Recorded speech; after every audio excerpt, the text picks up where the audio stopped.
Kasumbalé, ça dépend partout, vous êtes dans la salle. Est-ce que vous pouvez être debout, s'il vous plaît? Nous allons vous honorer. On acclame Jésus. Waouh, gloire au Seigneur, gloire à Dieu, soyez bénis. Que le Seigneur vous bénisse abondamment et tous ceux qui sont de l'autre côté, nous vous prions de reprendre vos places. Gloire au Seigneur, que Dieu bénisse également tous ceux de Lubumbashi. Est-ce qu'on peut être debout, tous ceux de Lubumbashi? Bergers, vice-bergers, ouvriers, administrateurs, fidèles, tous ceux de Lubumbashi, on acclame Jésus. Alléluia. Gloire au Seigneur, gloire à Dieu. Nous sommes vraiment une famille. Je vous prie de reprendre vos places. Je voudrais également personnellement honorer tous les hommes de Dieu qui se sont manifestés dans la salle, de partout où vous êtes. Nous vous saluons, vous accueillons et bénissons le Seigneur pour vos vies. Est-ce que l'Église tout entière peut acclamer encore une fois le Seigneur pour tous ces ministres de Dieu qui se sont disponibilisés ce soir afin de communier avec nous. Gloire à Dieu et que le Seigneur Dieu de toute grâce nous bénisse abondamment. Je suis le prophète Paulin Bombo, pasteur responsable du centre missionnaire Manaïm Lubumbashi et porteur de la vision de la communauté Crimpé par la grâce du Seigneur. Je suis marié à Madame Patricia Mbombo qui est là devant. Manifestez-vous Madame une fois de plus, on va vous recevoir. Merci beaucoup. Que Dieu bénisse abondamment. 7 ans de vue commune, nous avons 3 enfants par la grâce du Seigneur, un garçon qui s'appelle Zoé Dylan, une fille qui s'appelle Iran Shemira et notre 3e fille qui a 8 mois qui s'appelle Shanice Raël. Par la grâce du Seigneur, nous sommes là afin de poser la première pierre et ouvrir officiellement le porte de cette église ici à Kasumbalesa. Et sur ce, je nous prie d'ouvrir nos Bibles. Je suis dans les livres de Genèse, chapitre 12, du verset 1er au verset 9. Genèse, chapitre 12, du 1er au 9e verset. Vous pouvez rester assis. Nous allons juste lire ensemble la parole de Dieu. Genèse, chapitre 12, du 1er au 12e verset. Est-ce que nous pouvons lire ensemble 1, 2, 3, go? L'Éternel dit à Abraham, va-t'en de ton pays, de ta patrie et de la maison de ton père, dans le pays que je te montrerai. Je ferai de toi une grande nation et je te bénirai. Je rendrai ton nom grand et tu seras une source de bénédiction. Je bénirai ceux qui te béniront et je maudirai ceux qui te maudiront. Et toutes les familles de la terre seront bénies en toi. Abraham partit comme l'Éternel lui avait dit et l'autre partit avec lui. Abraham était âgé de 75 ans lorsqu'il sortit de Charan. Abraham prit Sarai sa femme et l'autre fils de son frère, avec tous les biens qu'ils possédaient et le serviteur qu'ils avaient acquis à Charan. Ils partirent pour aller dans le pays de Canaan. Ils arrivèrent au pays de Canaan. Abraham parcourut le pays jusqu'au lieu nommé Sichem, jusqu'au chêne de Morée. Le Cananéen était alors dans le pays. L'Éternel apparut à Abraham et dit, je donnerai ce pays à ta postérité. Et Abraham bâtit là un autel à l'Éternel qui lui était apparu. Il se transporta de là vers la montagne à l'orient de Bethel et il dressa ses tentes ayant Bethel à l'occident et Haï à l'orient. Il bâtit encore là un autel à l'Éternel et il invoqua le nom de l'Éternel. Abraham continua sa marche en s'avançant vers le midi. Parole du Seigneur. Nous acclamons le Saintes Écritures. Alors, si nous sommes là ce soir, nous savons tous que c'est pour l'inauguration de cette église, le centre missionnaire Mahanaïm, et le pasteur Jonathan Mouzadi, qui est le pasteur responsable de cette extension, c'est quelqu'un que nous avons formé, quelqu'un en qui nous avons confiance, quelqu'un que nous avons consacré, quelqu'un que nous avons mandaté. Sa présence ici, il n'est pas venu parce qu'il le voulait, parce que le choix de Dieu est tombé sur lui. Alors, de la même manière qu'il nous a servi, a servi Dieu à nos pieds loyalement, je demanderai également à tous ceux de cette église de l'aimer de l'honorer, de le respecter, de prier pour lui, de le soutenir et de le bénir. Parce que ici, il n'a pas une famille, c'est vous, sa famille. Il n'a ni frère, ni soeur, ni parents ici à Kasumbalesa, c'est vous, sa famille.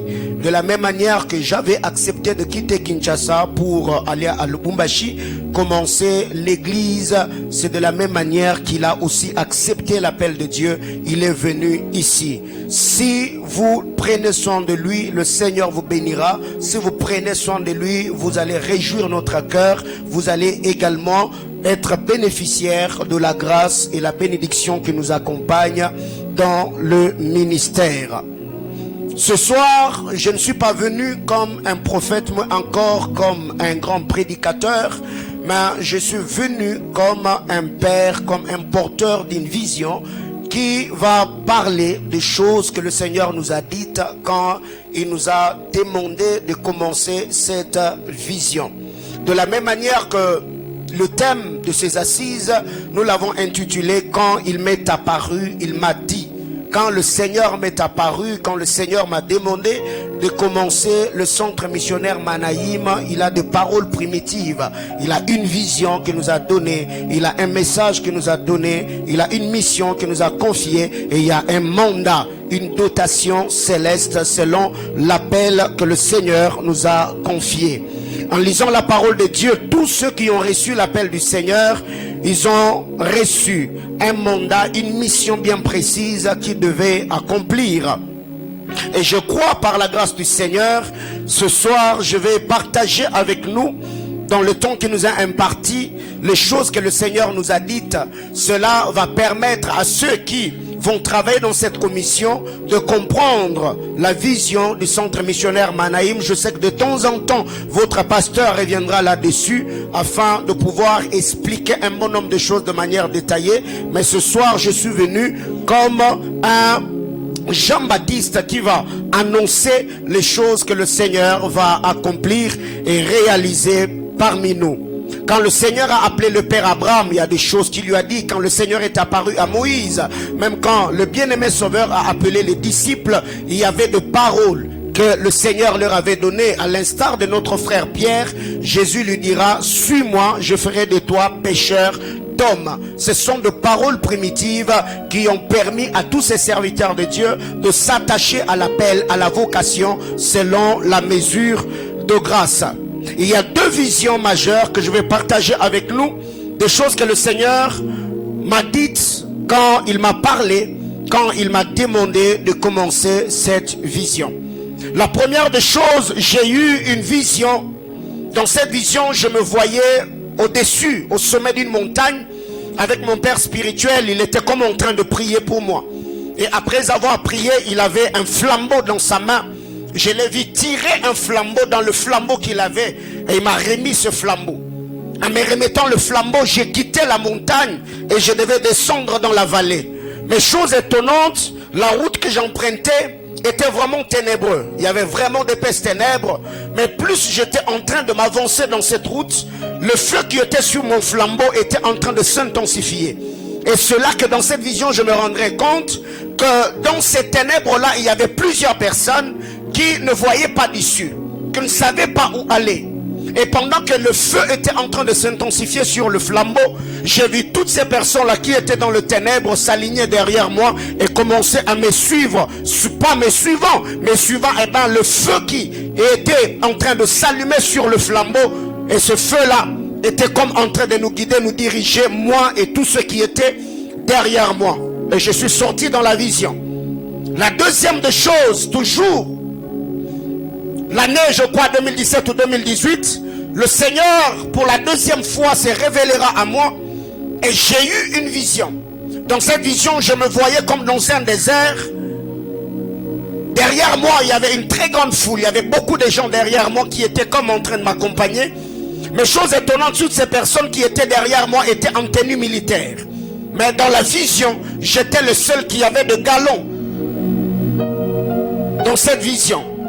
Et à un moment, j'ai vu que les gens qui m'accompagnaient étaient comme en train de s'épuiser, vu que le trajet était long.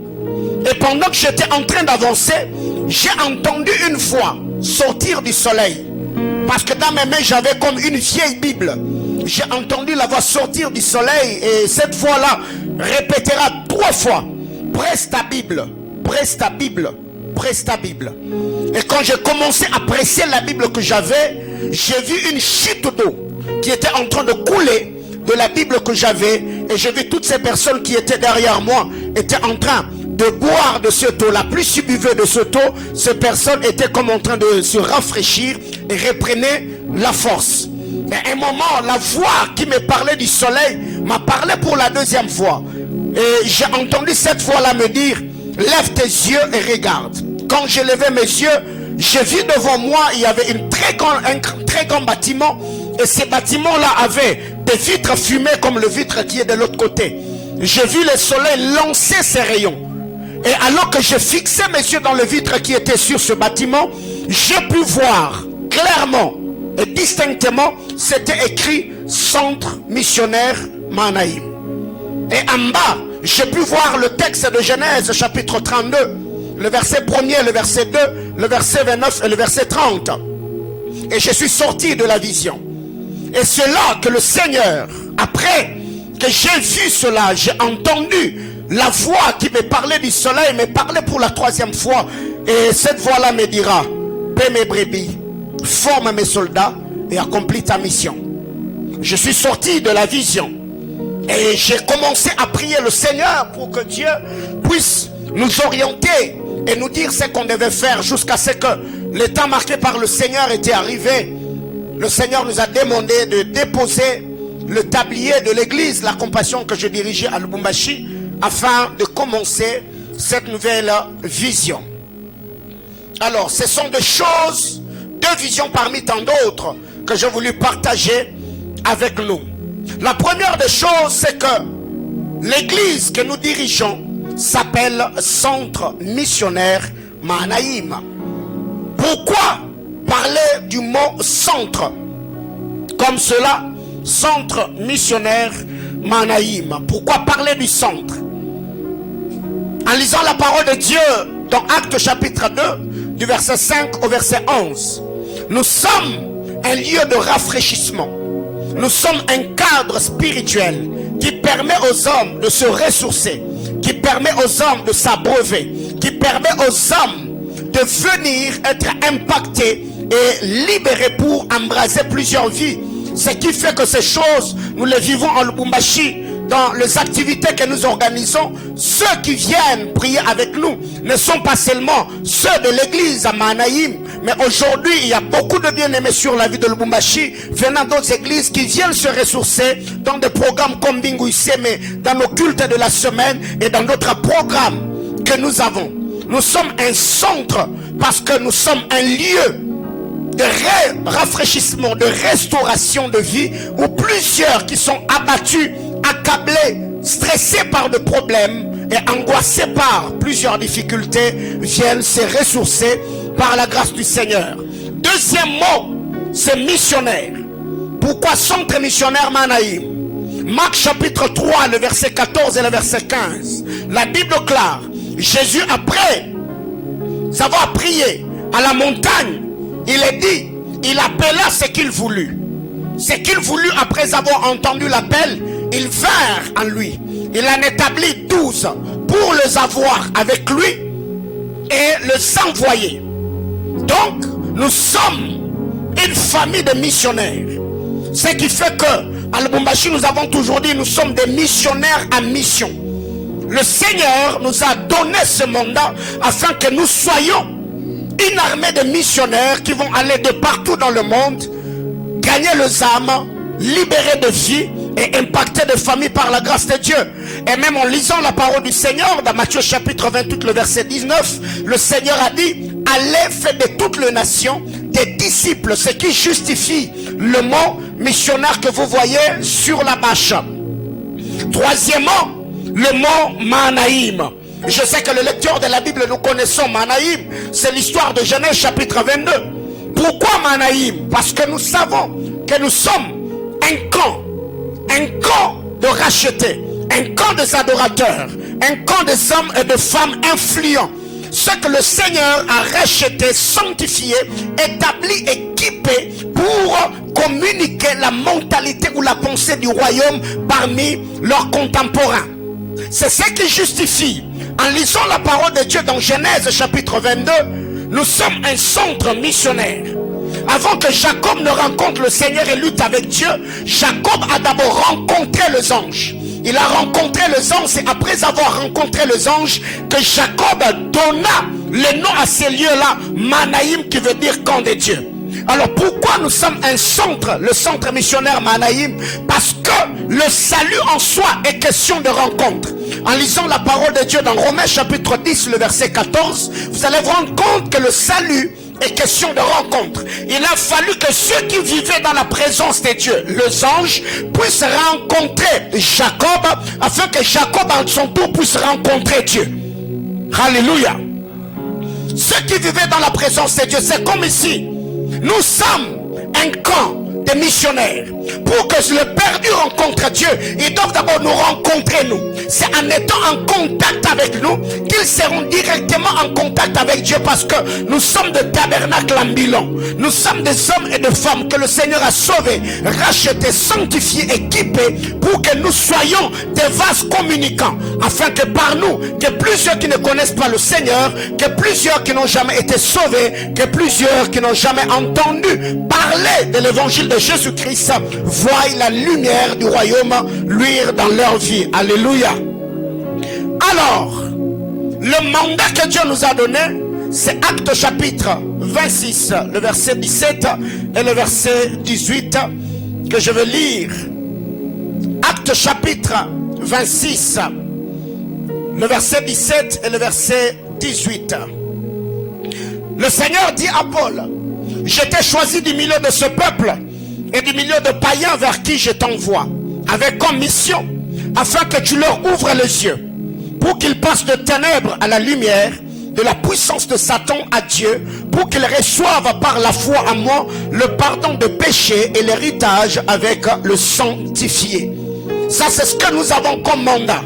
Comment ouvrir les yeux des aveugles? C'est par l'interprétation des Écritures, par la puissance de Dieu, par l'onction du Saint-Esprit. Ce qui fait que dans cette juridiction, nous sommes une famille prophétique, mais pas seulement une famille qui met de l'emphase sur le don de grâce, parole de connaissance, parole de sagesse, discernement des esprits, don de prophétie, non. Mais nous sommes une église basée sur les enseignements des Écritures. Nous sommes une église apostolique. Nous sommes une église prophétique. Nous sommes une église qui est comme le gardien de l'autel. Parlant de l'autel ici, je suis en train de parler de la sainte doctrine. Nous sommes une église enracinée dans les saintes Écritures. Et par-dessus tout, il y a le don de grâce qui nous accompagne, le don de prophétie, parole de connaissance, le charisme et autre chose. Donc ici, les yeux de païens ne peuvent être ouverts que par la bonne interprétation de la parole de Dieu. Pourquoi?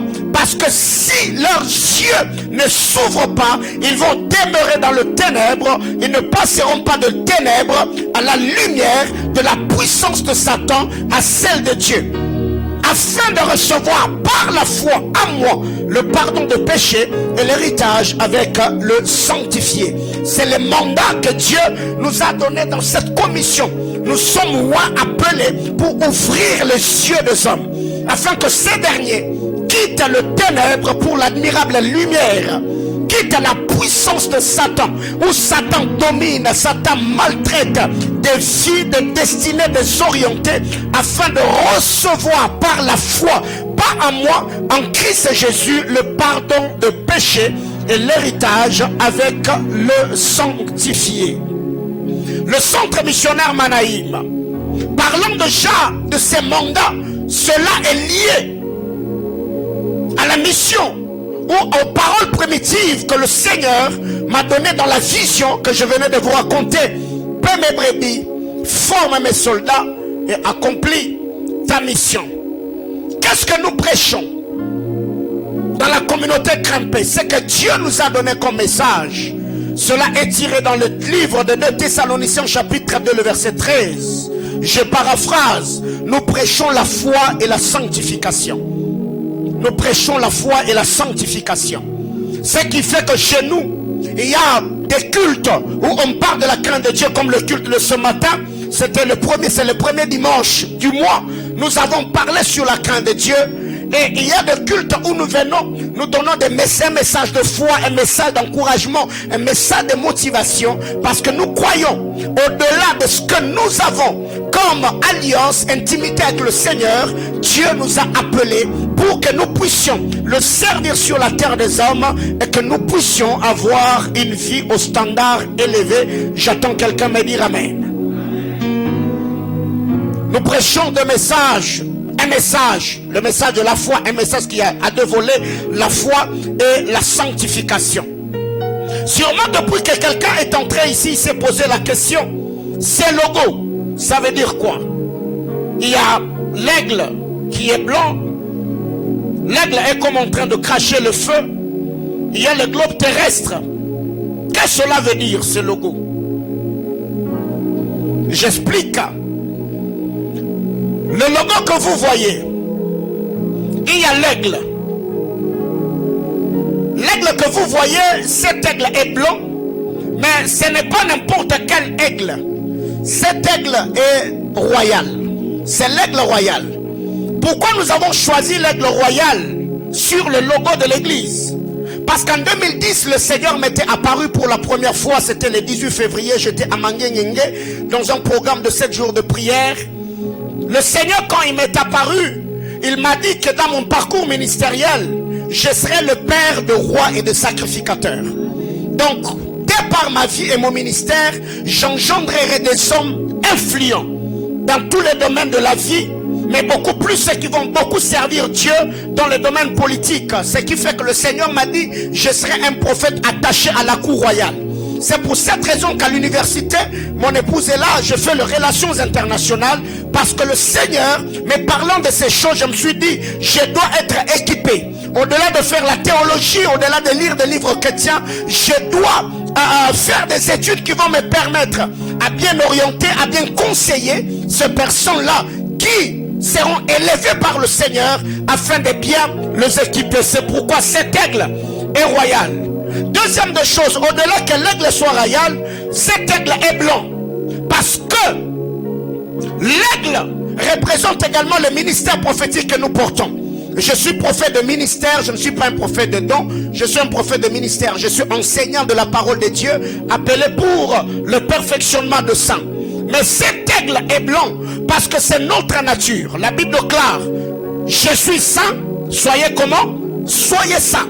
Donc, en mettant l'aigle blanc, c'est juste pour dire à l'église, aux enfants de Dieu, de partout dans le monde, dans le corps de Christ, et ceux qui sont dans cette commission, en leur disant que nous ne prêchons pas le message de la sanctification vainement, mais nous devons également manifester la nature des hommes et des femmes qui craignent le Seigneur. On est ensemble jusqu'au-là. Il y a beaucoup d'écritures, je crois, peut-être pour ceux de l'église, le pasteur reviendra là-dessus, il va expliquer un bon nombre de choses. Autre chose, vous voyez l'aigle qui est en train de cracher le feu. Parce qu'au jour d'aujourd'hui, vous allez vous rendre compte, il y a beaucoup d'enfants de Dieu qui vivent comme dans la léthargie spirituelle. Et il y a plusieurs personnes qui ne vivent pas dans la crainte de Dieu, qui ont un pied dedans, un pied dehors. Alors, le feu craché par l'aigle, c'est l'image du message de réveil que nous prêchons. Le message de la foi et la sanctification qui a pour but d'embrasser l'humanité et de sortir plusieurs qui vivent dans la léthargie spirituelle. C'est pour cette raison que sciemment, nous avons placé dans ce feu la croix que vous voyez. Il y a cette croix dans ce feu, comme pour dire, le message que nous prêchons est un message christocentrique. Nous prêchons Jésus mort et ressuscité. Alléluia. Alors, suivez-moi très bien. Le globe terrestre ne représente rien d'autre que l'humanité tout entière. Parce qu'aujourd'hui, il y a beaucoup de personnes qui se posent des questions. Quand il va dans une église, il va se poser des questions. Mais pourquoi il y a le feu? Pourquoi il y a l'aigle? Pourquoi il y a ceci? Je suis mieux placé pour expliquer ces choses. Parce que ces cultes inaugurales, je pouvais venir avec un autre message, prêcher, prophétiser, déclarer. Mais je me suis dit, je suis de la maison. Je reviendrai de temps en temps comme prophète du Seigneur afin de travailler sous cette onction. Mais aujourd'hui, c'est le premier culte. Étant le porteur de la vision, je dois expliquer ces choses pour que vous puissiez les comprendre. Et surtout ceux qui sont de l'église, qu'ils comprennent ce que le Seigneur nous a donné comme mission. 4 mots: sanctification, puissance, invasion, excellence. Ce sont des choses que le Seigneur nous a dit. Pourquoi la sanctification? Jean chapitre 10, le verset 36. La sanctification n'est pas seulement un message que nous prêchons. La sanctification n'est pas seulement notre état ou notre nature. Mais la sanctification est reliée à la mission. Ce qui fait que Jean chapitre 10, le verset 36, la Bible déclare: c'est lui que le Père a sanctifié et envoyé. Donc, la mission ne précède pas la sanctification. C'est lui que le Père a sanctifié d'abord et envoyé. Ce qui fait que Marc chapitre 3, le verset 14, la Bible déclare: Jésus les a établis 12 pour les avoir avec lui avant de les envoyer. Autrement dit, l'intimité a précédé la mission. Il ne les a pas appelés pour les envoyer, non. Il les a d'abord appelés pour être avec lui. La mise à part afin de les envoyer. C'est ce qui justifie ce message. La sanctification. Le Seigneur nous a appelés à cela. La deuxième des choses, c'est la puissance. On ne peut pas être saint sans pour autant être roi. Il y a la sanctification, car la sanctification nous confère la puissance. Et l'apôtre Paul nous dit: mon évangile ne repose pas sur des discours persuasifs des hommes, mais sur la démonstration de puissance et d'esprit. Et même Jésus-Christ, avant que le disciple ne commence la mission, il leur dira: attendez jusqu'à ce que le Père a promis vienne sur vous. La puissance d'en haut. Acte chapitre 2. Donc ici, nous croyons au don de grâce, nous croyons à l'onction, nous croyons à la puissance de Dieu, nous croyons au prophétique, nous croyons à la délivrance, nous croyons à la résurrection des morts, nous croyons à la vie surnaturelle. Donc je ne serais pas étonné si demain j'apprenais que votre pasteur, il a allongé les pieds d'un estropié. J'ai dit: nous croyons en ces choses. Je ne serais pas étonné si j'apprenais qu'il y a des qui ont disparu de ventre de femmes. Je ne serais pas étonné, parce que nous croyons et aspirons à ces choses. C'est ça la vie de l'église. L'église n'est pas seulement être saint, l'église doit aussi être puissant. Parce qu'il y a un bon nombre de défis qu'on est censé relever dans la vie. Il y a des difficultés auxquelles on est confronté. Sans la puissance de Dieu, le diable peut faire de l'église son guichet où il détruit, il bloque, il ensorcelle des gens comme il le veut. Alléluia. Il y a la puissance. Romains chapitre 15 du verset 17 au verset 20. Même en lisant la parole de Dieu, quand on parle de Moïse, Acte chapitre 7 le verset 22, la Bible déclare: Moïse, cet homme-là, il était puissant en parole et en œuvre. Alléluia. Nous croyons à la puissance de Dieu, nous croyons à la gloire du Seigneur et nous croyons en ces choses. 1 Corinthiens chapitre 2 le verset 4, 1 Corinthiens chapitre 4 le verset 20. Troisième chose, il y a le mot invasion. Il y a le mot invasion. Pourquoi l'invasion? Il y a d'abord la sanctification. Dieu nous sanctifie. Après qu'il nous ait sanctifiés, Dieu nous confère la puissance. Pourquoi nous avons la puissance? Pour entrer dans l'évasion, autrement dit, dans la mission. Alléluia. Je reviens encore. Marc chapitre 3. Il est choisi pour être avec lui. Et de faire quoi? Aider les envoyer, n'est-ce pas? Il a dit: allez, faites de toutes les nations les disciples.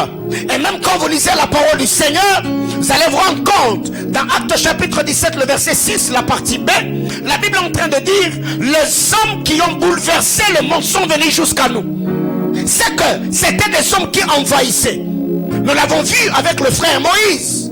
Après que Dieu ait sanctifié Moïse à la montagne de Sinaï, Dieu lui a dit, enlève tes sandales, mets ta main sur la poitrine. Dieu a sanctifié Moïse. Après cela, Dieu a capacité Moïse. Dieu a oint Moïse afin qu'il puisse descendre en Égypte et libérer les enfants d'Israël. Ce qui justifie l'invasion.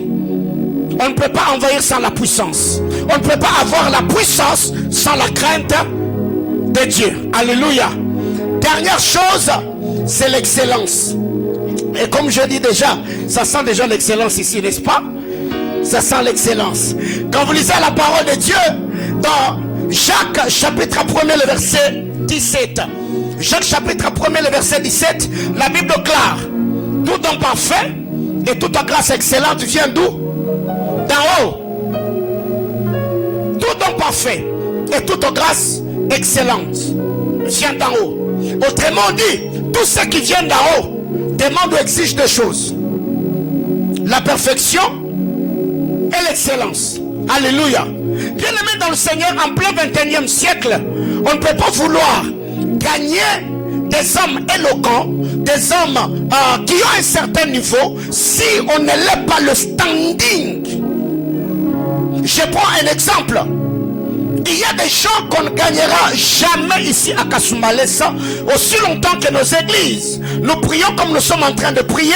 Et là, je me bats tout le temps, je dois m'essuyer. Voyez-vous? Imaginez-vous demain, Dieu nous donne de l'argent. On construit un temple très climatisé. Pour arriver déjà dans la salle de réunion, il faut que tu entres dans un ascenseur. Et quand tu entres dans l'ascenseur, c'est déjà climatisé là-bas. Tu appuies les boutons. Et quand tu entres, des gens qui trouvent le protocolaire habillés comme des hôtesses de l'air. Salut, nous t'accueillons au nom de Jésus. Et déjà, quand tu entres, déjà ça fait beau, n'est-ce pas? Alors, nous avons besoin d'avoir ces choses. C'est pourquoi je demande même à tous les hommes de Dieu qui sont dans la salle, prions que le Seigneur nous donne le moyen. Que Dieu nous donne l'argent afin qu'on amène nos ministères à un certain niveau. Il y a des choses aujourd'hui et certains hommes qu'on ne gagnera jamais aussi longtemps que nous nous réunissons dans ce genre de cadre. Et là, ça demande le moyen. Ce qui fait que le centre missionnaire Manaïm, nous parlons de l'excellence. Nous encourageons les enfants de Dieu.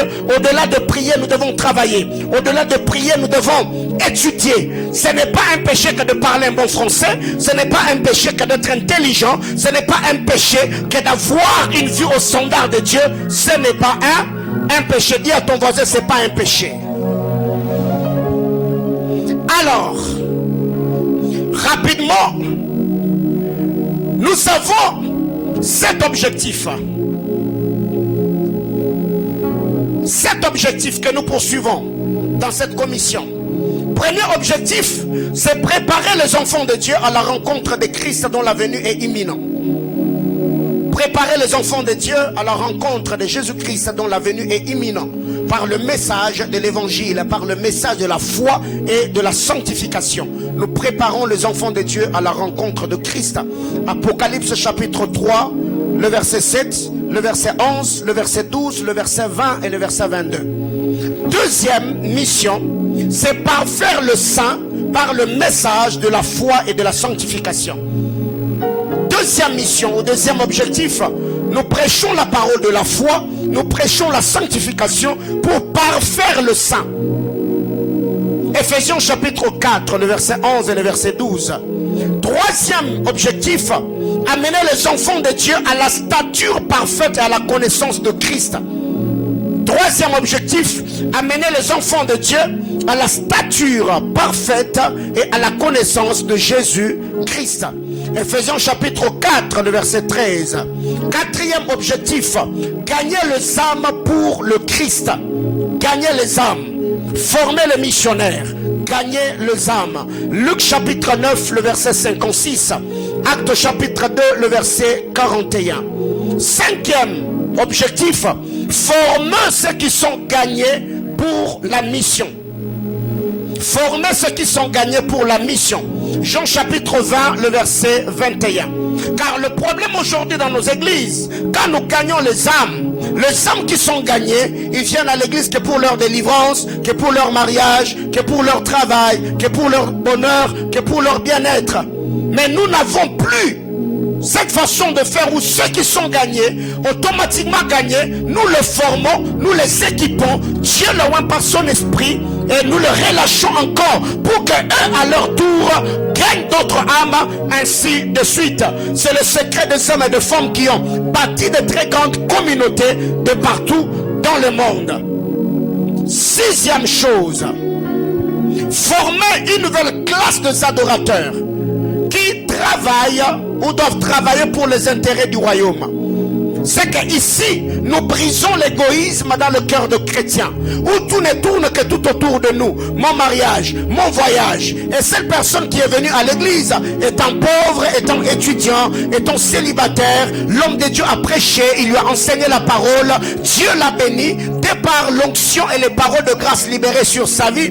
Et quand l'église présente un besoin, vous voyez que ces gens-là, ils ont juste besoin de Dieu quand ils sont dans des problèmes. Mais quand le Dieu qu'ils ont cherché, quand le Dieu qu'on les a prêché présente un besoin, nous devons ouvrir des extensions, nous devons envoyer des missionnaires faire la théologie, nous devons aller dans des orphelinats. Les hommes commencent à présenter des excuses. Oh, moi je n'ai pas d'argent, je n'ai pas encore payé mon loyer. Mais cette personne-là oublie que quand il est venu à l'église, il n'avait pas de travail. C'est par les prières et l'impactation que Dieu a donné le travail. Il y a d'autres femmes, quand elle était célibataire, c'était une sœur engagée, elle servait le Seigneur, elle aimait Dieu. Depuis qu'elle s'est mariée, le fardeau de l'œuvre de Dieu est parti. Alors par le message de la foi et de la sanctification, nous prêchons la parole de Dieu, formant une nouvelle classe des adorateurs qui travaillent pour les intérêts du royaume. Même si je suis marié, je sers Dieu. Même si je suis PDG dans une entreprise, je ne suis pas le PDG de Dieu. Même si je suis général, colonel dans l'armée, je ne suis pas général de Dieu, je ne suis pas colonel de Dieu. Quand l'église a besoin de moi, je me pointe. Je peux être directeur à la douane. Quand je suis à l'église, je ne suis pas le directeur du pasteur, je ne suis pas le directeur de Dieu, je suis adorateur. C'est ce qui fait que à Lubumbashi, nous avons quand même quelques cadres, des hommes bien placés, bien positionnés dans la vie, mais quand ils arrivent à l'église, ils ne nous font pas sentir qu'ils sont importants. Ce sont nos frères, ce sont les enfants de Dieu. Et je voudrais dire à quiconque est dans cette salle que l'onction et la grâce du Seigneur soient libérées sur ta vie. Que Dieu te le porte de grâce, qu'il te rende utile et important. Mais par-dessus tout, que la main du Seigneur sur toi t'aide à pouvoir servir le Seigneur de manière équilibrée. Au nom de Jésus, j'entends quelqu'un me dire amen. La presse veille sur le son. Alléluia. Alors, bien aimés dans le Seigneur, nous devons savoir que dans cette génération, le défi est là. Il y a le besoin. Combien d'hommes de Dieu aujourd'hui sur la vie de Kasumbalé, ça passe à la télé? Parce qu'il n'y a pas de moyens, je ne crois pas. Parce qu'ils n'ont pas de message, je ne crois pas. Mais parce que ceux qui sont autour d'eux, ils n'ont pas encore compris la mission ou ce que le Père doit faire. Ce qui veut dire, Jésus-Christ en venant, il avait une mission globale, mais avec une direction locale. Un homme de Dieu peut avoir une onction qui doit impacter le monde. Mais si ceux qui sont autour de lui ne comprennent pas que cette onction ne doit pas rester dans les quatre murs, on doit l'aider à aller au-delà. Il peut avoir l'onction, mais il ne fera pas de très grands progrès. Donnez-moi un très bon son de baffe de retour. Alors qu'est-ce qui arrive? Jésus avait une mission globale. Mais cette mission globale avait une direction ou une orientation locale. Quand Jésus parle avec la femme, on l'appelle comment? La femme syrophénicienne, Jésus a dit à cette femme que moi je suis venu chercher les brebis perdues d'Israël. Une mission globale, un mandat global, mais avec une mission locale. Le brebis égaré d'Israël. Mais il a fallu que ses fils, les apôtres, prennent la mission qui était locale et fassent de cette mission une mission globale. Est-ce que quelqu'un me comprend jusque-là? C'est que le Père, même les hommes de Dieu qui sont ici, on peut avoir l'onction. Mais si nous n'avons pas de gens qui soutiennent ces dernières, des gens qui sont capables à travailler, à mettre le paquet pour que nous puissions passer à la télé, que nous fassions de très bons lives sur Facebook, que nous passions sur TikTok, Instagram et que nous puissions organiser des croisades, la vie de Kasumbalesa, on peut arriver dans un coin, on voit le banderole où un magicien se tape la poitrine en disant venez chez moi, je vais faire de vous ceci et cela. Mais les mêmes personnes qui viennent dans nos églises, quand ils ont des problèmes, ils peuvent aller consulter le magicien. Pas parce que le pasteur n'est pas puissant, mais seulement parce que son onction n'est pas encore atteint un certain niveau. Ma prière est levée de mon cœur, que Dieu nous donne des fils et des filles qui ont suffisamment de moyens et qui sont capables d'investir dans l'onction, dans le ministère de leur Père, pour que le ministère aille au travers. Aïe, aïe. Alléluia. Alléluia. Alors, 7e objectif, c'est amener les enfants de Dieu à voir une vie au standard élevé. Ou encore avoir une vie au standard de Dieu. Qu'est-ce que j'appelle avoir une vie au standard de Dieu? C'est vivre l'accomplissement des desseins ou de volonté de Dieu sur terre. Alléluia. Alors le Seigneur nous a donné cet objectif. Quand vous lisez la parole de Dieu, 3 Jean, j'ai d'ailleurs mentionné cela dans les cultes de ce matin chez nous à Lubumbashi. 3 Jean chapitre 1er le verset 12. L'apôtre Jean arrive, il regarde son fils Gaius. Il observe et regarde Gaius. Jean s'est rendu compte, bien, ça ne va pas dans la vie de cet homme. Et Jean utilise son onction apostolique. Il regarde Gaius, il dit, Gaius, je souhaite que tu prospères à tous égards et sois en bonne santé comme prospère l'état de ton âme, n'est-ce pas? Je prends un exemple. La sœur Maggie, c'est notre sœur de l'église, n'est-ce pas? Il se fait que le chef de l'État arrive et voit Maggie devant. Après un discours éloquent, le chef de l'État dit, Maggie, je souhaite que tu sois le ministre des Finances. Après le souhait du chef de l'État, qu'est-ce qui va arriver?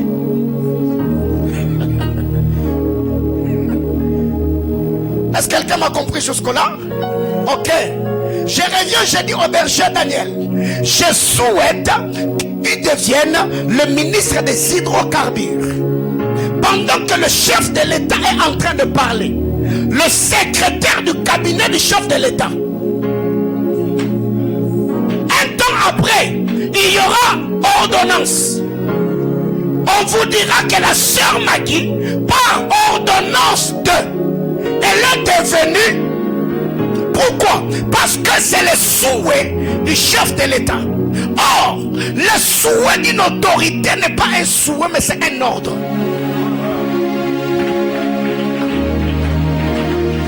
Le souhait d'une autorité en soi, ce n'est pas un souhait, c'est un ordre. Et même quand une autorité vient et dit je souhaite, il est en fait en train d'engager son alliance, il est en train d'engager son onction, il est en train de libérer sur la personne ce qu'il souhaite, les bénédictions pour que cette dernière devienne ce que lui a vu dans son esprit.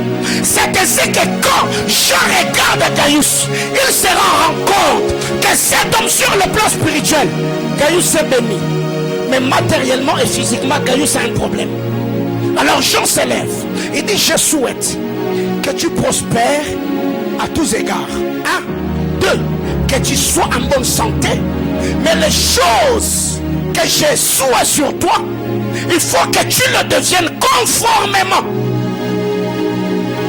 à ce que tu es spirituellement. Je souhaite que tu prospères à tous égards et sois en bonne santé, comme prospère l'état de ton âme. Donc Gaius était un homme prospère sur le plan spirituel, un adorateur de Christ, un homme profond dans les Écritures, un homme de prière. Mais la santé de Gaius avait un problème. Peut-être qu'il avait une maladie dans son corps. Et de deux, la vie matérielle, financière ou sociétale de Gaius posait un problème. Quand Jean arrive, il dit non, non, non, non, non, ça ce n'est pas la volonté de Dieu. La volonté de Dieu est que tu deviennes ce que tu es spirituellement. Alors si Jean a souhaité, je me tiens dehors de cet hôtel, je présente mes souhaits à l'Éternel. Je souhaite qu'une soeur célibataire qui est dans la salle ce soir, que le Seigneur te fasse grâce et que tu deviennes la femme que Dieu attend de toi. Je souhaite pour la vie et le ministère de l'homme de Dieu ce soir que le Dieu d'Alliance te donne la capacité d'impacter ceux de ta génération. Je prie pour un entrepreneur dans la salle. Il y a des projets mais il n'y a pas de financement. Ma main levée devant le trône de Dieu. Je prie que le Dieu d'Alliance devienne ton fournisseur, devienne ton partenaire, te donne les choses que tu désires et que la main du puissant de Jacob te place au sommet des collines éternelles. J'entends quelqu'un me dire amen.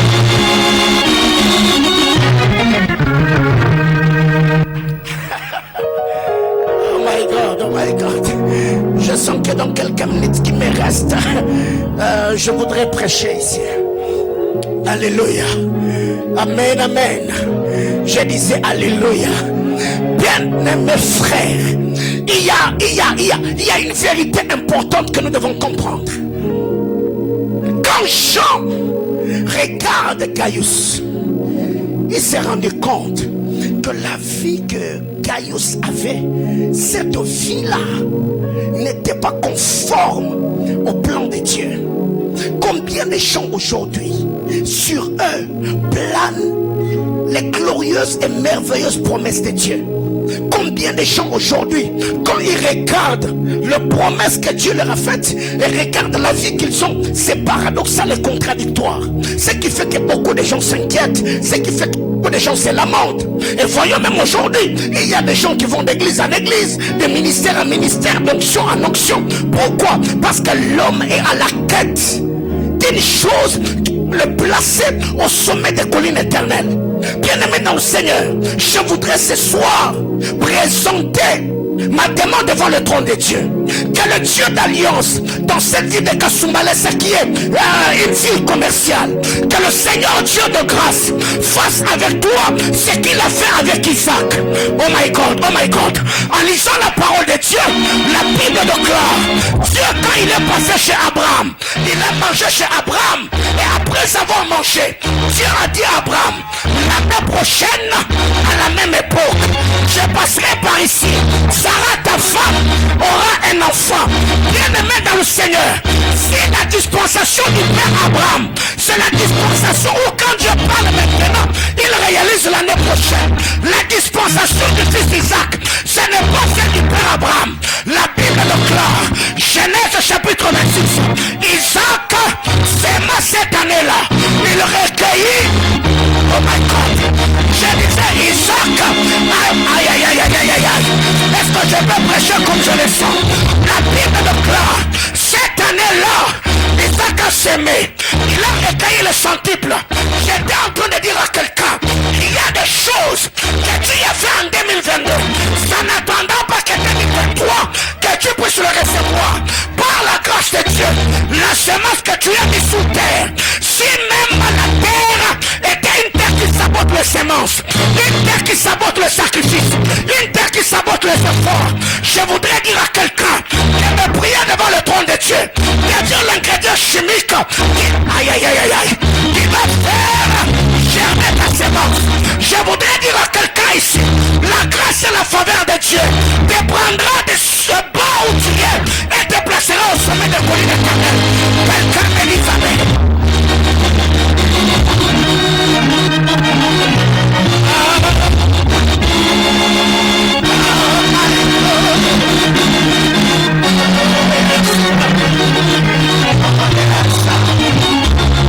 Il y a des choses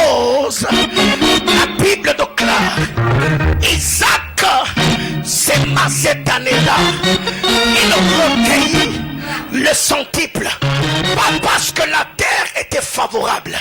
Pas parce que la saison était favorable, mais j'aime l'accent et l'emphase qui est mise. La Bible déclare, il recueillit le centuple, car l'Éternel les bénit. Et c'était en quelle période? Où la famine battait le plein et il n'y avait pas de pluie. Bien aimé dans le Seigneur, si la terre des Philistins, et il y a une famine et une sécheresse qui bat le plein, l'alliance du Dieu d'Abraham entrera sous terre. L'alliance est partie recueillir tous les eaux souterrains, les dirigeants vers la sémence d'Isaac. C'est ce que j'appelle la faveur. Comment expliquer que vous êtes dans un 4 à 5 magasins, mais quelqu'un peut passer le premier magasin, il passe le deuxième, il passe le troisième pour venir acheter chez toi. C'est ce que j'appelle la faveur. Alors je voulais dire à quelqu'un, si en cette saison il y a ceux qui bloquent crise économique, s'il y a des gens qui vont parler des principes sociaux ou macroéconomiques, et que sais-je encore, je me fous, mais je suis en train de dire à quelqu'un, la grâce et l'alliance de Dieu est capable de rendre un homme fertile dans une terre infertile. Il est dit dans la parole de Dieu, Ismaël habitait dans le désert et devait un habit.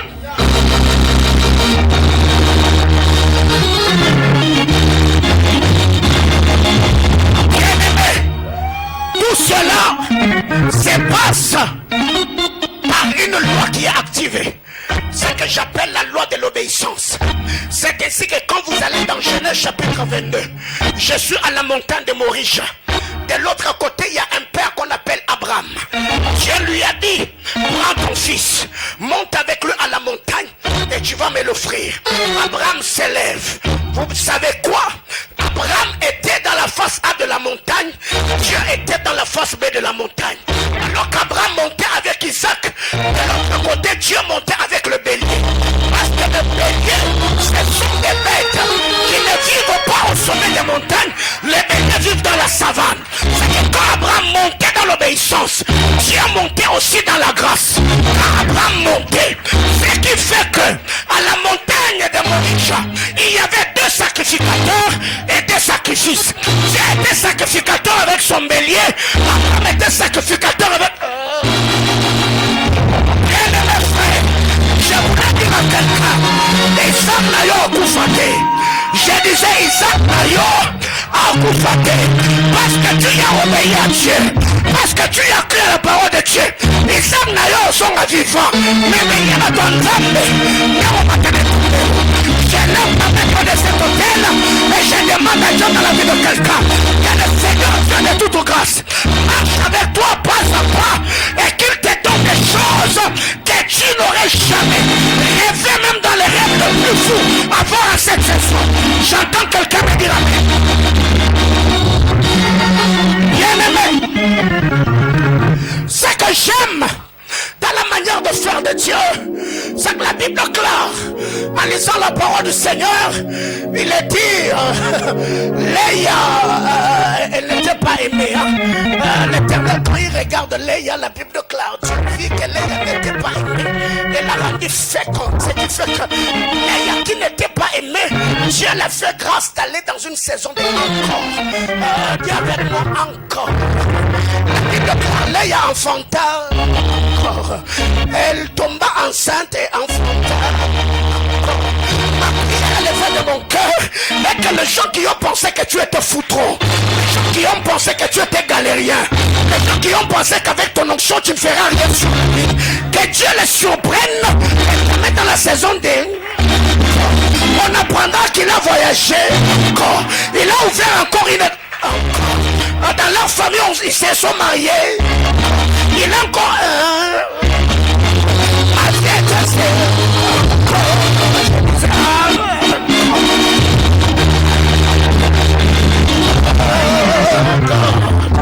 Mais il y a une vérité, ce que quand Léa est dans la saison de encore, il se fait que la Bible déclare Ruben sortit au temps de la moisson et ramassa ce qu'on appelle le mandrangore. Dis à ton voisin le mandrangore. Le mandrangore dans la pensée sémitique, le mandrangore c'est un aphrodisiaque qui stimulait la fécondité. Quand une femme stérile mange le mandrangore, ça boostait ses hormones pour qu'elle soit en mesure de concevoir. Mais il s'est fait que le mandrangore, le mandrangore du fils de Rachel, le mandrangore est le mandrangore du fils de Léa. Ce qui fait que quand Ruben a avec le mandrangore, il a pris le mandrangore, il l'a donné à sa mère. Léa a le mandrangore, Rachel a Jacob.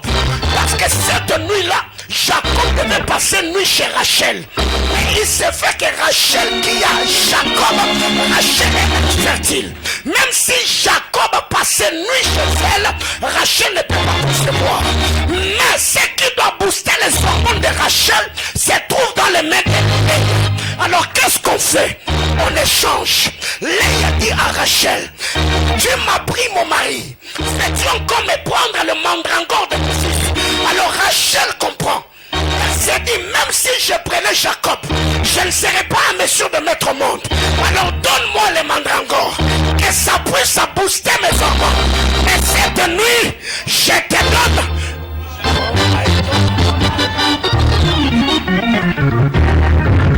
C'est quoi la vérité dans cette histoire? La Bible classe cette nuit-là, Léa ne savait pas que c'était la nuit de la fertilité. Elle était déjà dans sa saison. Alors que Rachel, non. Rachel a ce que Léa veut. Léa a ce que Rachel veut. Alors que faire?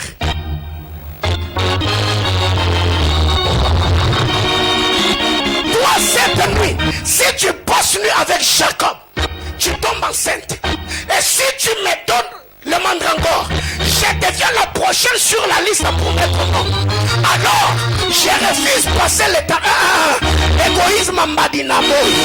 Donne-moi le mandrangore et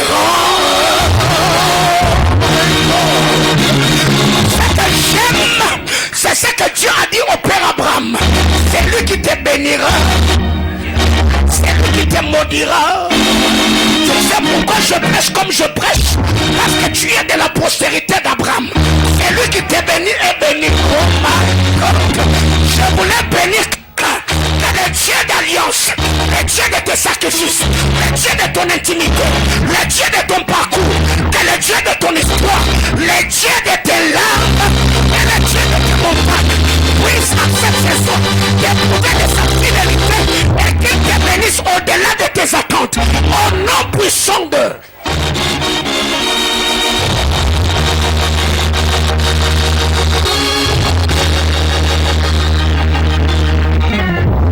Il arrive qu'après, mais vous savez, c'est dans la famille d'Adam, il y a le Caïn qui tue le Abel. Autrement dit, il y a des hommes qui privent leur père de leur fils. Ce n'est pas le cas dans la famille de Jacob. S'il y a de Caïns qui peuvent priver Ève, Abel, il y a aussi des Ruben qui peuvent donner des fils à Léa. Parce que c'est le mandrangore des Ruben qui a permis à Jacob de passer. Je voudrais parler à un pasteur ici. Si nous avons des fils parce que lui il est frustré, il peut commencer à intoxiquer des gens pour leur faire sortir de l'église. Que Dieu nous donne d'autres fils qui sont capables à payer le prix. Pas pour dépouiller les églises, mais pour les remplir. Je demande à Dieu que le Dieu de toute grâce voie nos sacrifices, voie nos larmes et nous donne des fils qui doivent nous honorer comme on a honoré nos pères. Au nom de Jésus.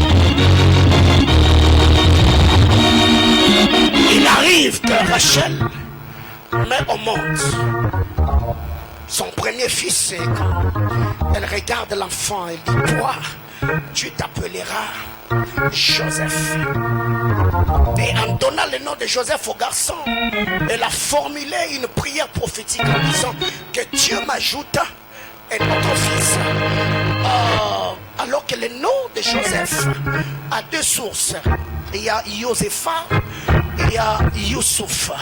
Josepha qui veut dire que Dieu enlève et Youssouf qui veut dire que Dieu ajoute.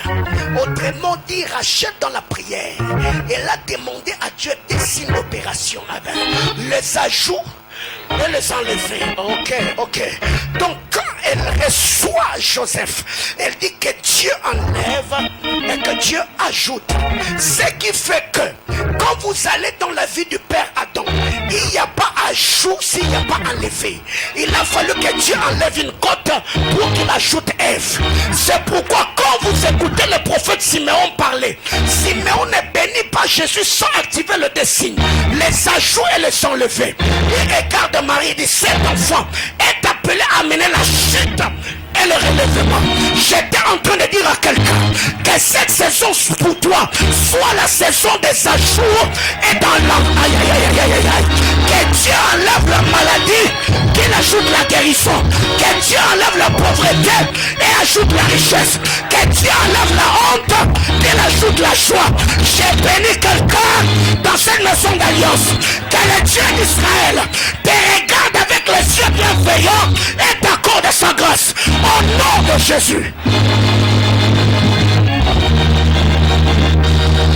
Après cela, Jacob grandit. Joseph, après qu'il ait grandi, Jacob le regarde et dit, Joseph, tu es le fils bien-aimé du Père. Pour te distinguer des autres, prends la tunique multicolore. Jacob prend la tunique et met la tunique sur lui. Or la tunique avec Joseph ne lui appartenait pas. La tunique de distinction était destinée au fils aîné. Donc c'était la tunique des rubans. C'est que Jacob, parce que le père l'avait aimé, le père lui a donné une tunique qui devait les différencier de plusieurs. Quand il met la tunique sur lui, je crois qu'un jour Judas est venu. Il regarde Joseph et dit, Joseph, la tunique que tu mets ne t'appartient pas, parce que cette tunique appartenait à Yarubin. Comment tu as fait pour l'avoir sur toi? Je crois que la réponse était claire. Ce n'est pas moi, c'est papa qui m'a donné. J'étais en train de dire à un homme de Dieu, tu seras sur toutes les affiches de Kasumbalesa, prêchant la parole de Dieu. Plusieurs se viendront poser la question, comment tu fais pour avoir un ministère que tu dis excelle? La réponse est claire, ce n'est pas moi, c'est papa qui m'a donné.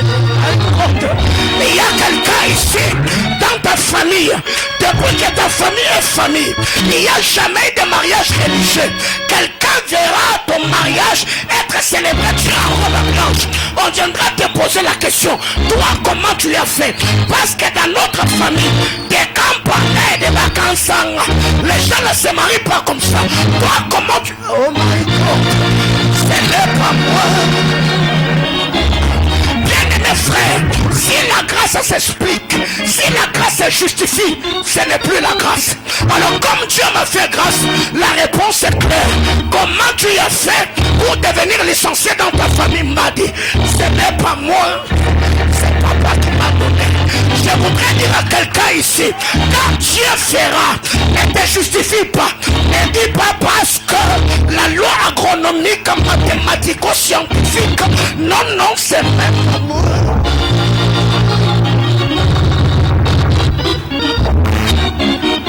Alors je voudrais prier avec quelqu'un.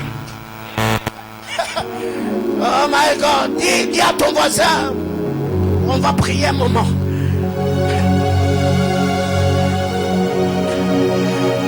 Genèse chapitre 8. Du 1er au 5e verset. Aïe. Rasova, déclare lo sali de dire la sovalica. A terre de la somigra, tout de l'orila soni de verre de la somigra. Piterabla tout de l'orila chemin et me terre de migrable de fer. Rappelons Isano migra tout de l'orila sauvage. Il y a terre de la somigra, où il y a l'ophanique, la tour de la somi. Peter Sovic, replay de la sauvage. Il y a tour de la cantonie de cri de la Vassonia. Genèse chapitre 8. Du verset 1er au verset 5. Cette portion d'écriture, c'est la bénédiction du mois d'octobre que Dieu nous a donnée. La Bible clame. Dieu se souvint de Noé, de tous les animaux et de tous les bétails qui étaient avec lui dans l'arche.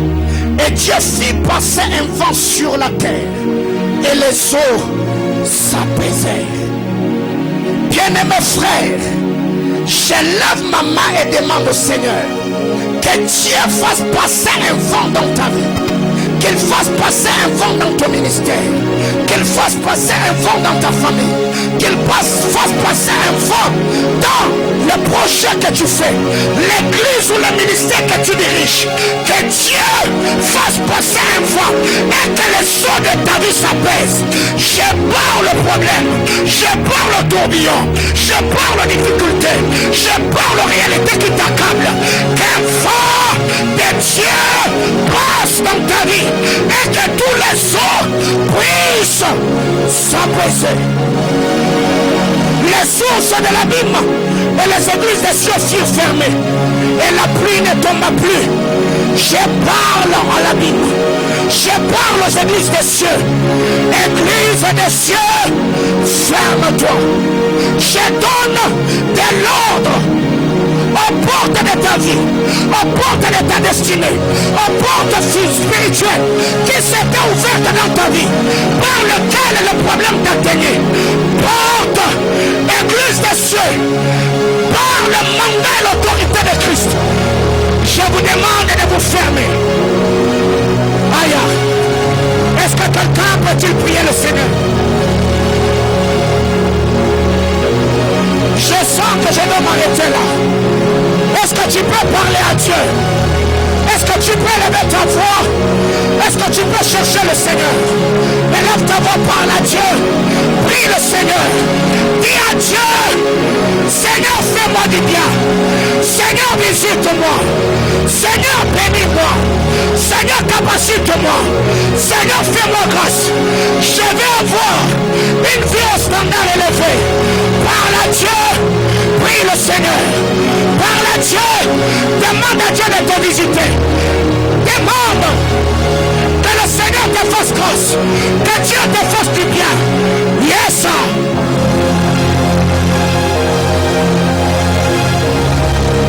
Mon Dieu. Mon Dieu. Mon Dieu.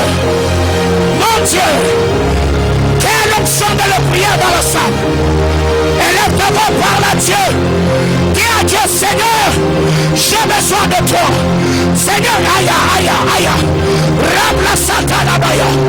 Arikla salabere de maha. Liture de mehaya. Ratala la machata la baya. Arabra surana la maya. Aribla surana le meka. Je suis en train de prier avec quelqu'un. Je vois un homme, je vois une femme qui a besoin de Dieu ce soir. Peux-tu lever la voix et dire à Jésus: je te veux, j'ai besoin de toi, je suis assoiffé. Yes, yes, yes, yes. Sens-toi libre. Tu peux te mouvoir librement dans la maison de Dieu. Dieu est ton Père. Yes, yes, yes. Glory. Radelite le mehaya. Rabla sura de le meha. Retene le mekonda mahaya. Rude le meka sambidia. Abrata la maka. Fire. Glory. Fire. Yes. Ribla shadaba. Aïe. Prie Dieu. Je sens Dieu dans cette salle. Mon Dieu.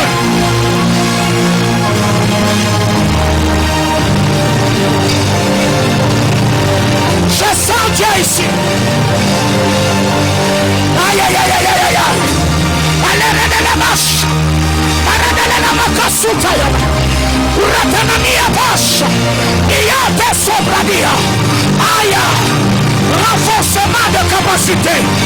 Renforcement de capacité. Renforcement de capacité. Je vois Dieu équiper quelqu'un. Je vois Dieu bénir quelqu'un. Yes.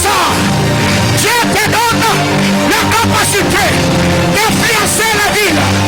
Homme d'affaires, entrepreneur, ministre de Dieu. Yes.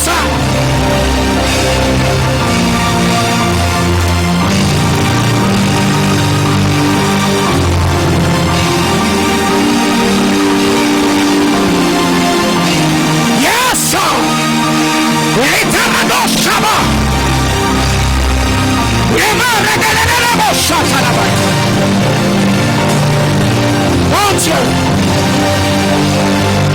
Mon Dieu. Mon Dieu. Mon Dieu.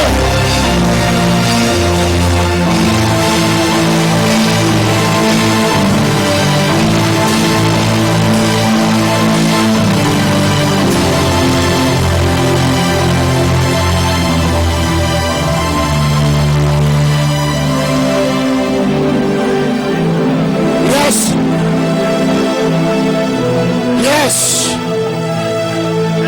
Yes.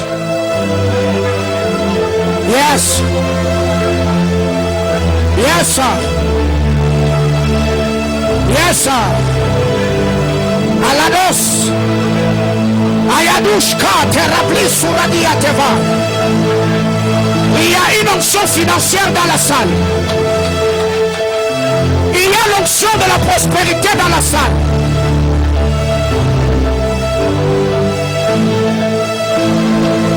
Je suis en train de voir dans mon esprit. Je vois comme un ange qui a les ailes déployées sur la toiture. Je vois cet ange comme avec un panier. Le panier en raffia, c'est ce que je vois. Mais je vois cet ange comme en train de tremper sa main dans le panier. Et je vois l'ange comme en train de répandre les poussières d'or sur la salle. Le Seigneur me dit, il y a des hommes ici qui font les affaires. Mais depuis un temps, tu te retrouves comme dans un cercle vicieux. Tes affaires ne prospèrent pas. Le commerce n'avance pas. Dieu me dit, Lito replace. Venez au lien et la risque l'homme de l'Evahaso. Lute brade eleke e sosovi a teralish. Yalumi yakuradus katalive et telemeras. Subrani a televe velush katele. Yes, yes, yes, yes. Cette onction en train de localiser les gens. Même dans la deuxième salle. Il y a des gens ici qui ont un rendez-vous avec l'onction de la richesse. Le Seigneur me dit, il est en train de vous équiper. Mon Dieu, mon Dieu, mon Dieu, mon Dieu, mon Dieu. Dieu me donne un signe. Il y a des gens qui vont commencer à sentir leur main comme en train de trembler de soi.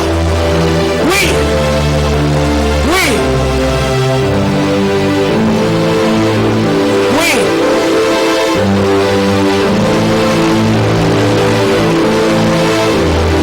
Oh mon Dieu, oh mon Dieu, oh mon Dieu, oh mon Dieu, oh mon Dieu, oh mon Dieu. On me donne la veste,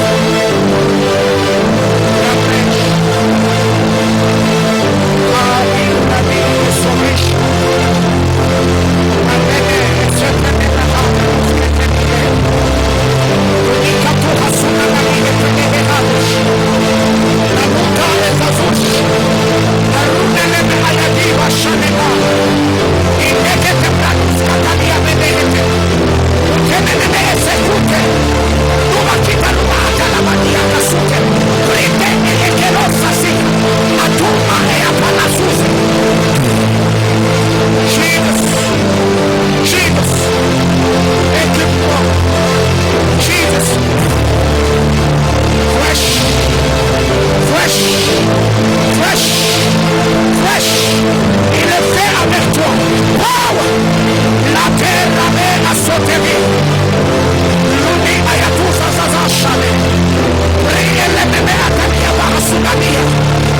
ou encore ce soir, vous avez été convaincu par le Seigneur de faire partie de cette commission, de cette juridiction, servir le Seigneur, je vous prie de vous avancer.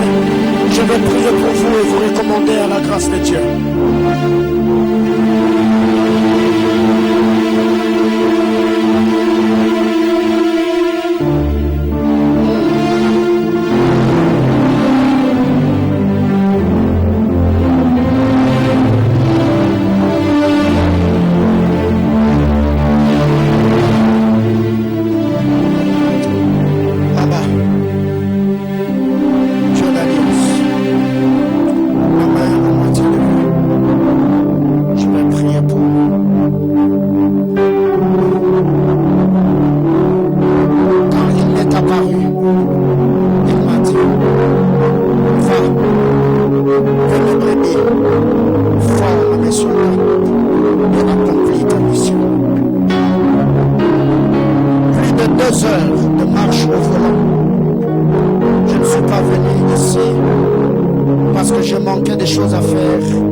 À la tente d'assignation, car je prendrai l'esprit qui est sur toi, je le déposerai sur eux, afin qu'ils portent ensemble avec toi le poids du peuple.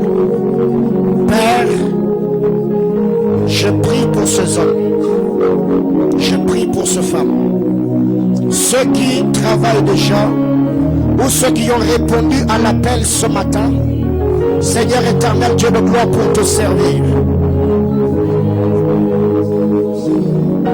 J'entendrai, je verrai. Yes, yes. S'il te touche, tu entendras, tu verras comme jamais auparavant. Yes, yes.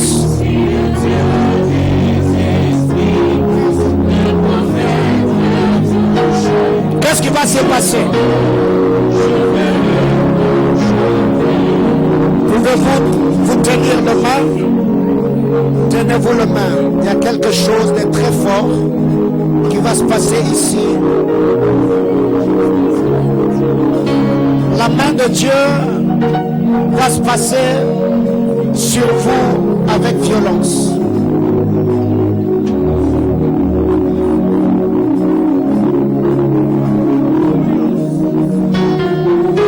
Père, je prie ce soir, ça commence de ma gauche vers ma droite. De ma gauche, protocolaire, soyez sensibles. De ma gauche vers ma droite. Je disais de ma gauche vers ma droite. Homme de Dieu, serviteur de Dieu, servant de Dieu, je libère sur vous 1, 2, 3, 4, 5, 6, 7. Recevez la grâce, recevez la grâce, recevez la grâce, recevez la grâce.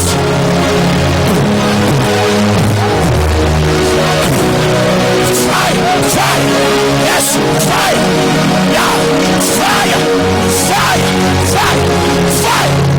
Yadesh, aya, aya.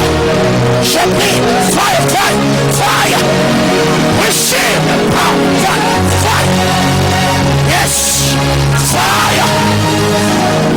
Yadash, abra, da, da, da. Para, da, da, da, bakasi. mon Dieu. Ah mon Dieu. Jesus. Jesus.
L'arrivée de Jacob en Égypte